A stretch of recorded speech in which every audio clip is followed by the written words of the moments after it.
So, hello, and here we are back with the second video in my series on how I write adventures, and this time we're going to talk about people. Now, when I say we're going to talk about people, I want to say that there are two types of people when it comes to RPGing at the table when you play with a group. Well, there are three types, and I'm going to leave out the GM for the moment. There are the players, and then there are their characters. Now, I'm not going to talk about players because I could, basically talk for hours about how player interaction works, what can go wrong, talk about my experiences, because only recently I came out of a group which was a total disaster for various reasons.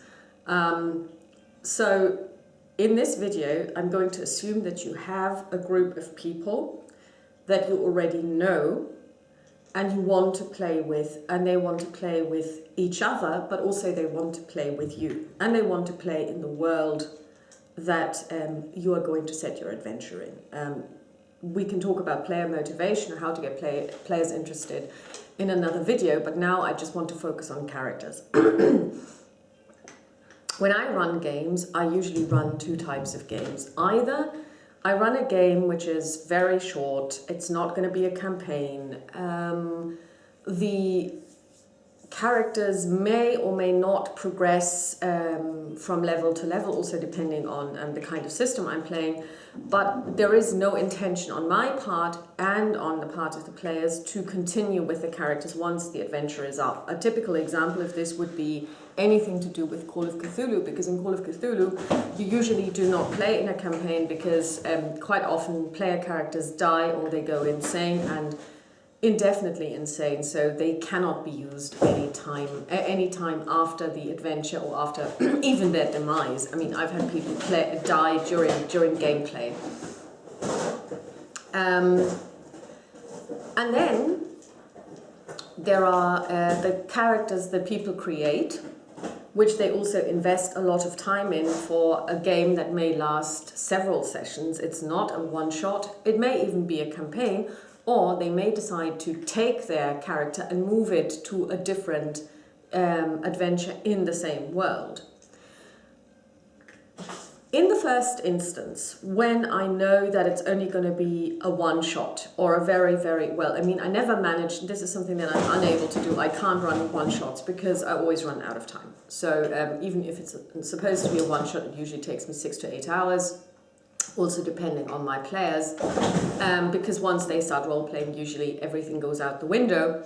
And we can also talk about this in a later video, what happens when everything goes wrong from a planning perspective and everybody just goes off on a tangent. So when I run a Call of Cthulhu, I quite often decide upfront what kind of characters I want, and I build those characters for the players. And I say, okay, we've got the following character types, and you can choose your character, you can give the character a name, you can give them a gender, and that's it. The character has been predefined.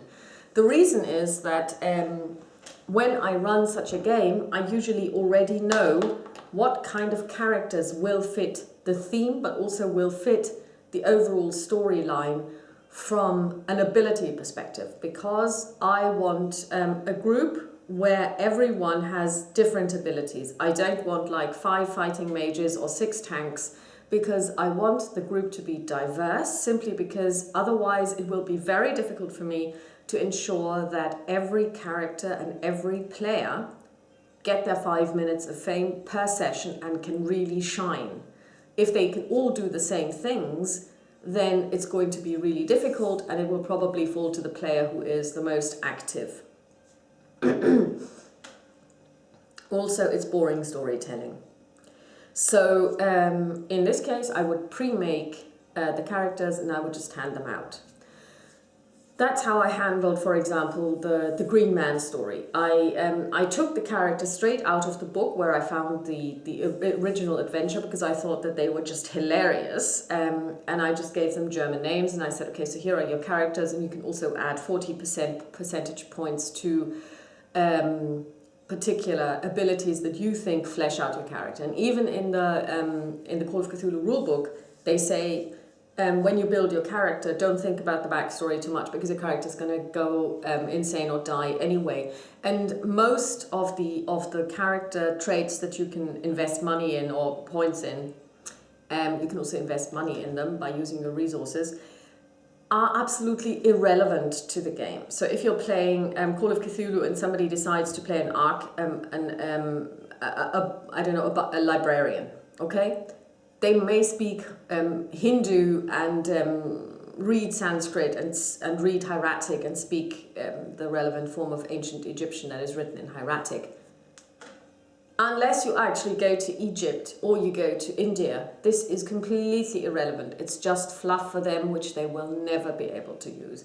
And Call of Cthulhu is quite open about this and says, well, you know, you don't need those, they're just there for fluff. And let's face it, in Call of Cthulhu you need listen, you need spot hidden, you need library use or computer use, depending on the area you're playing in, and then possibly sleight of hand, fast talk, and maybe, you know, running away really quickly. Beyond that, you don't need any skills. It's mainly incidental. In other games, like, for example, The Dark Eye, the different archetypes that you can play are really different. They are grounded in the world. Their actions are informed by the world, by, for example, what's appropriate for them to do, what's inappropriate for them to do, how they are, for example, situated in a hierarchy in a church, or in a hierarchy in a mage circle, or in a witch's circle for that matter. So, or their ability as a fighter, where did they train, what kind of abilities do they have, and you can have very, very, very many abilities. And it takes a long time to learn them, and learning them and taking a long time is translated in game terms into gaining adventure points, which you can then use to invest. And usually advancing in TDE is very slow compared to, let's say, Pathfinder or 5th edition D&D, where you basically just shell out the adventure points and people rise through the ranks really, really quickly. And that's really all you're interested in. It's all about gaining access to more abilities and to cooler skills, you know. In TDE, for example, my Rondra cleric has reached a level where she isn't even going to learn any new skills. She is not going to advance, because there is no way she can improve her fighting skills, because she's nowhere near an academy where she could learn. And then, realistically speaking, where would she pick up those skills? She's not going to learn them from a tree in a forest. So, you have your characters in a pre-made setting. That's pretty easy. People just have to then run with them, and there it's all about having fun, and it's all about inhabiting a pre-made character. When people get the chance to build their own, which I think is probably the norm, the first thing you need to give them is access to the world. You can either, you know, like give them the world in a nutshell, or if they already know the world, they will probably dive into it and build a character and write a background story and think about where do they come from. There are even questionnaires you can use to guide their train of thought when they talk about their character. You know, what are they afraid of? Do they have enemies? Do they have close friends? What are things that they definitely want to see in their adventuring careers? What are things that they don't want to see? Which brings us to a place of player no-goes. There are certain topics that people don't want to discuss. For example, I have no sexualized violence in my game. It may be talked about because sometimes it does happen, and rape, unfortunately, is a fact of life. But I would never ever touch upon it in terms of that you can see it, or that it's being done while the players are watching, or, you know, even the characters joining in or anything like that. And if a character decided to do this, they would be so fast away from my table that they can't even count to 3. So that is a way for the GM to glean information about what the characters would like to do. Then what you need to do is you need to take all of this information and put it into your adventure. And that's where it gets interesting. Because an adventure, of course, when I write it, I have in mind a storyline. It can be a storyline that is dictated by a great campaign into which this adventure has to fit, Or it can be a storyline which is dictated by the world, because we are in a certain area and certain things are likely to happen in a desert, and they're completely unlikely to happen if you play in a frozen wasteland. It can also be to do with people you may meet in a desert as opposed to people you might meet in a frozen wasteland. And the history of the place, of course, which again brings us back to the world. So then I sit down and I look at my characters.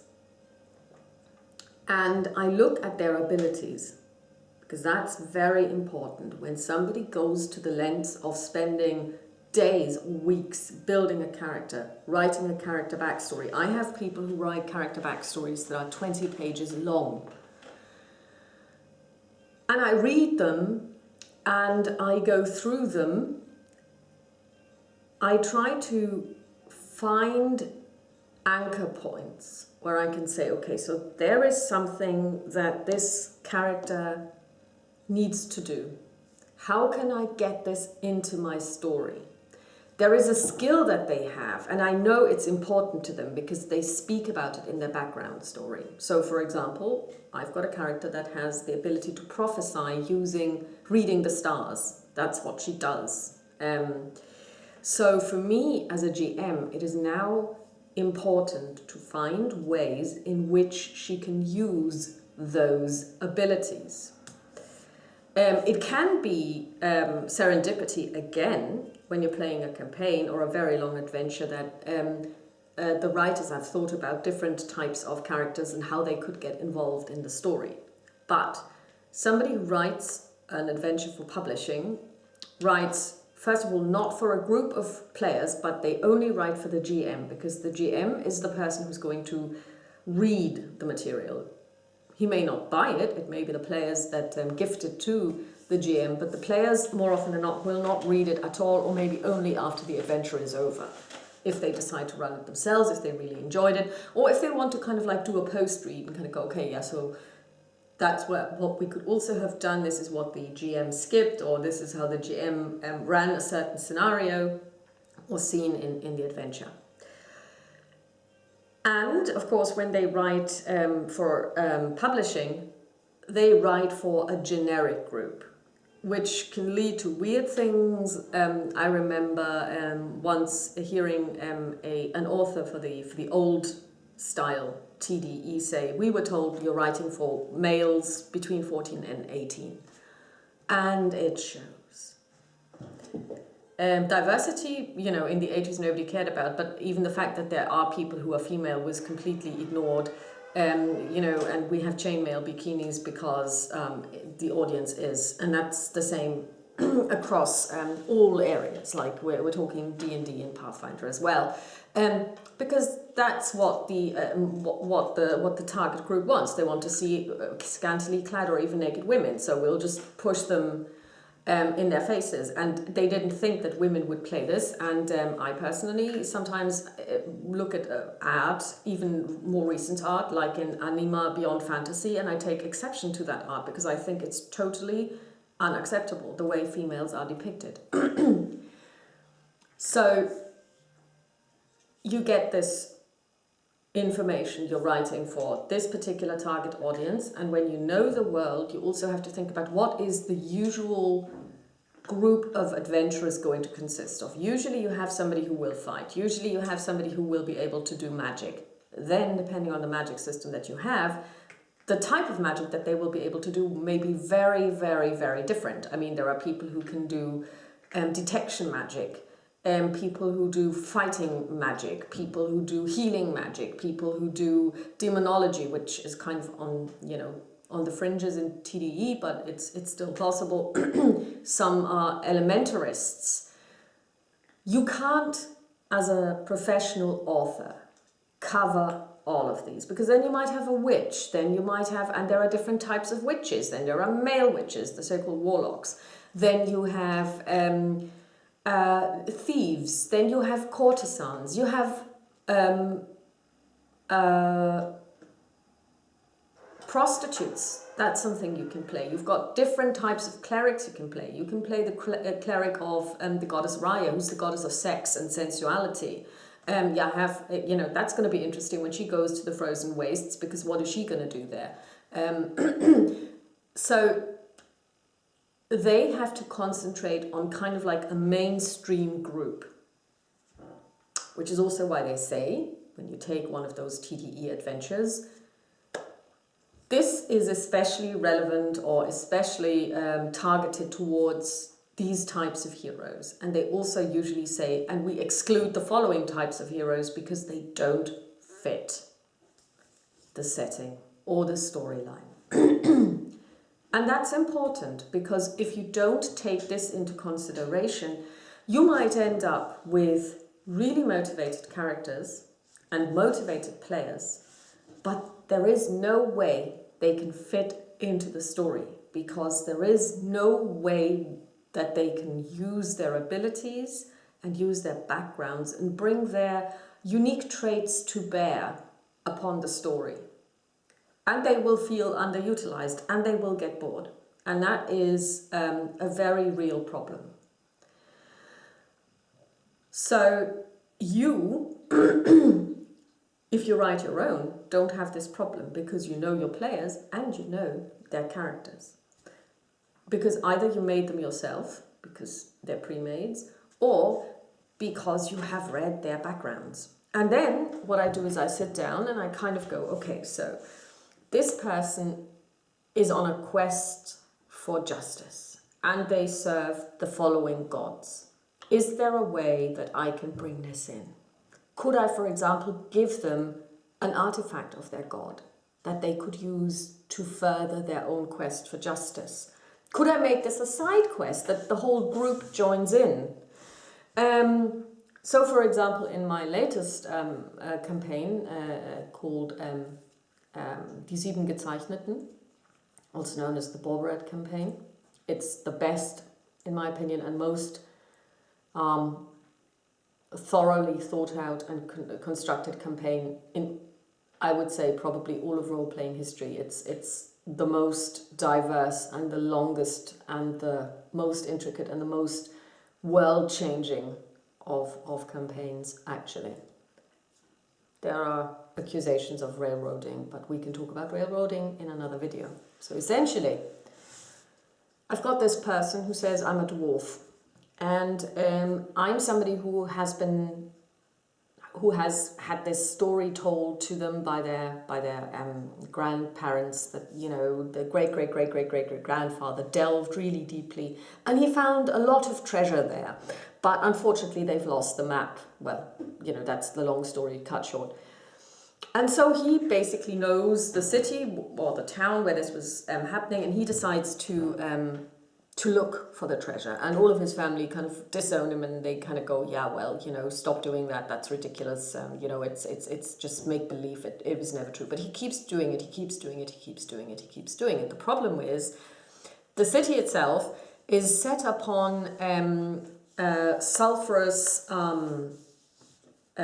wells, and there is quite a lot of tectonic activity.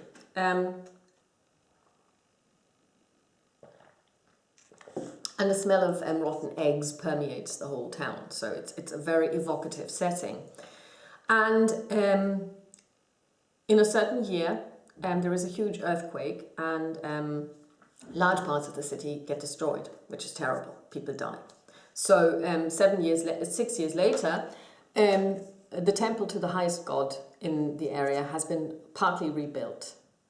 And our dwarf friend is back at work, toiling underneath the surface. And he's very happily standing there kind of going, okay, that's probably the best tunnel I've ever constructed. And he basically taps the wall, kind of like going, ha, look at this. And manages to make it fall down. And as a result, there is another cave-in. This time it's not an earthquake, it's a cave-in. And the partly rebuilt temple falls down.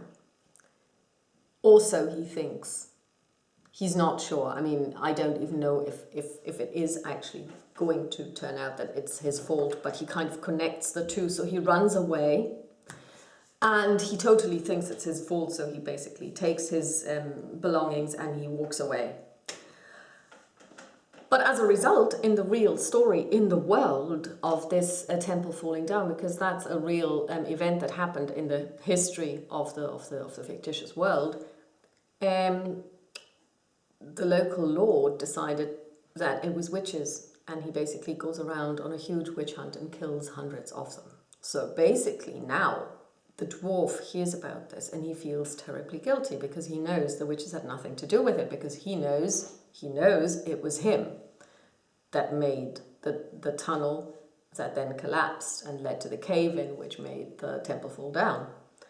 So he's now guilt-ridden because dozens of women die.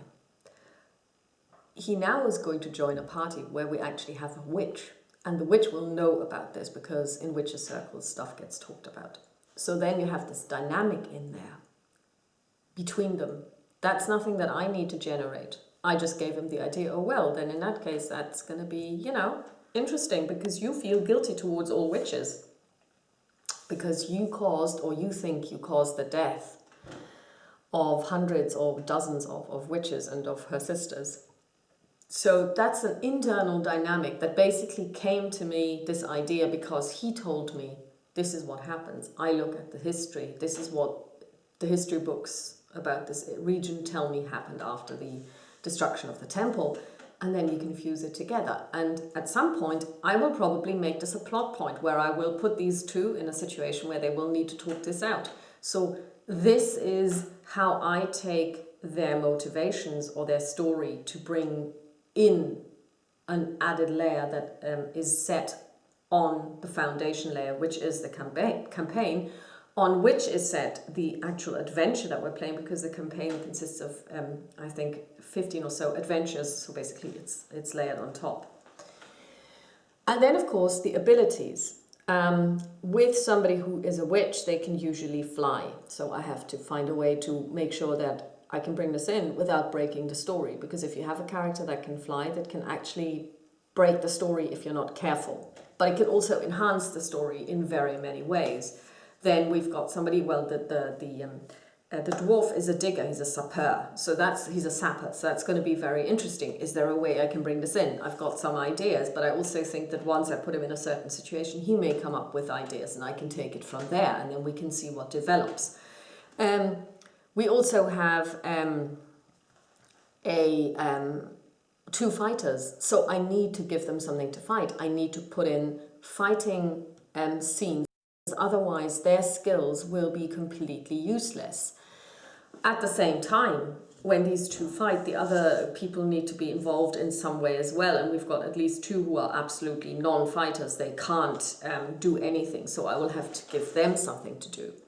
Or to at least ensure that they don't get bored, or that they don't get hurt and die because of stupidity on my part, And so taking all of their storylines, taking all of their abilities, then means I need to take them and put them into the story. So if I had somebody who can read a particular type of script and a particular type of language, I need to ensure that I give them something in that type script and in that language that they can use their own skills, because it'll make them shine, and it can be something, and it will definitely be something that drives the story forward, where we say if they hadn't been able to read it, they would know less now. Of course, this comes to the next point, and that is recurring themes and recurring information. If you have a storyline where information needs to be gathered to get from A to B to C, you need to ensure that this information can be found. And you must not underestimate the ability of characters and their players to go off on a tangent and never go to the place where they should actually go to find that information. Or they might come up with, I would like to see the following. It happened to me only on Sunday. And my player goes, well, I would like to see all the star charts of the last 4 main events. And I'm like, okay, nobody's ever asked about this. It's not written down in the adventure, but considering that this is a people in the storyline that's based on the ancient Maya, who basically lived by their calendars, there is no way they never wrote them down. So I just invented this pyramid of the papyri where you can find all of this information. So he goes in then and he's like, okay, so what do I see? And I'm like, oh my God, I have no plan. So I just made up a couple of things that he would see there, so that he could use this. And then I shrouded it all in secrecy, and I put in some really interesting facts. And I don't know if they will lead me anywhere. It could just be that they are facts that then don't go anywhere. I mean, I put this in a couple of times as well, where I basically said, okay, so yeah, during the watch, you see something, you hear something, and then there is a shadow that's basically circling the camp. Nothing ever comes of that shadow. I have no idea myself what the shadow is, but it could be that at some point somebody says, oh, is that the shadow that we saw? And I could go, oh yeah, that makes perfect sense. Yes, that would be the shadow. So when somebody uses a talent of theirs and you make it possible for them to use it, it makes them feel good, it makes the character feel good, it makes the character important, and you can use this to impart some knowledge. The point is you just have to write it down that they've already got this piece of information. And if you're trying to push them towards a place where they can get information, they completely ignore it. Like at the moment, my group is supposed to break into a temple to find the mechanism that's behind the calendar. They've already pretty much discarded even the possibility of going in there because according to the description, which is according to the book as well, it's heavily guarded. And they're like, well, we are not going to survive an assault on the temple. I'm like, they're actually right. I don't understand how the people who wrote the adventure in the first place, it's not very well written, actually thought that anyone would want to go in there because it's completely inappropriate. It's a breach of the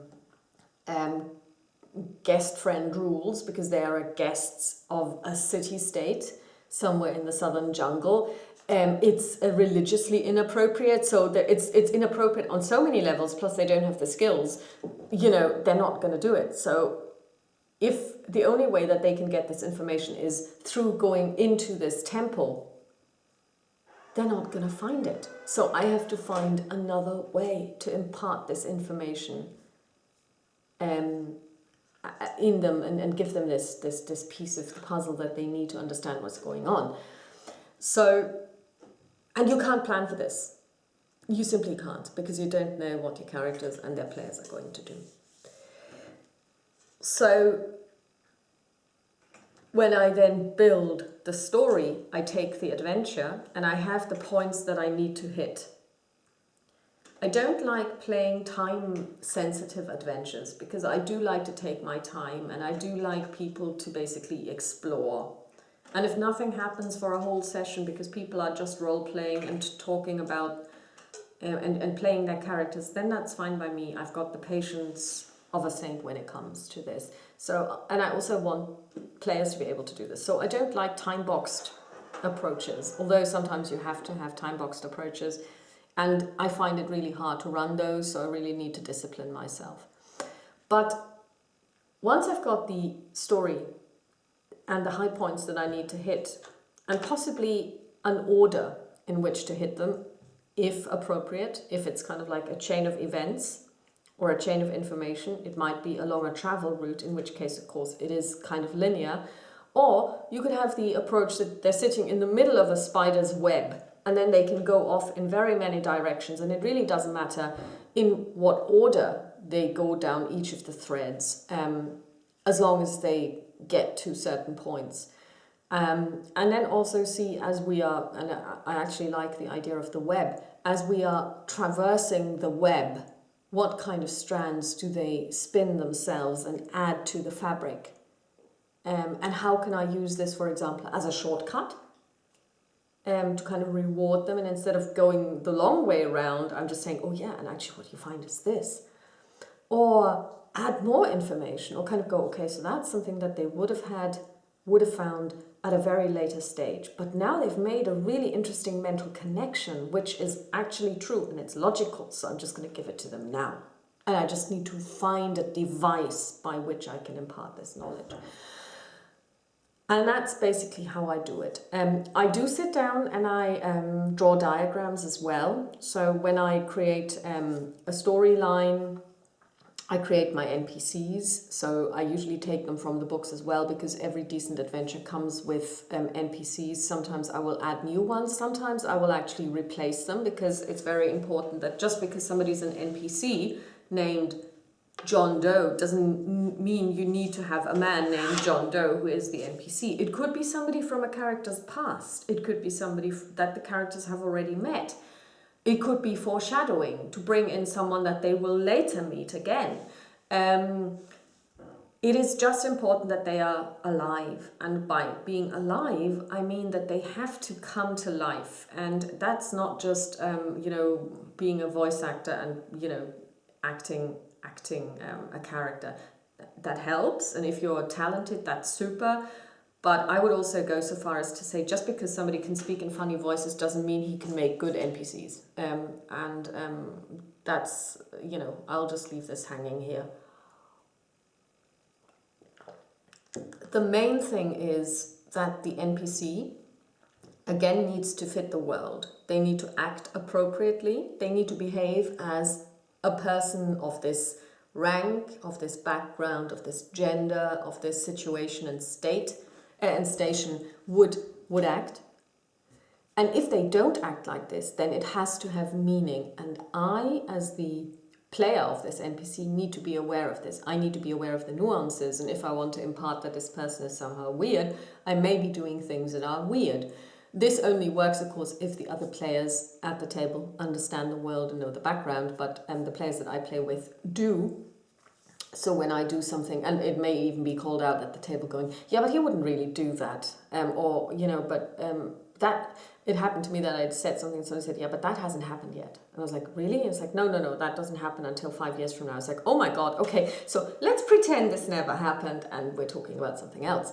Because especially in TDE, we've got 30, almost 40 years worth of materials that have been written. And since, I would say, DSA 3 really we have, and DSA 2 as well, we've got such strong lore that you have so much information in there that you can get confused sometimes.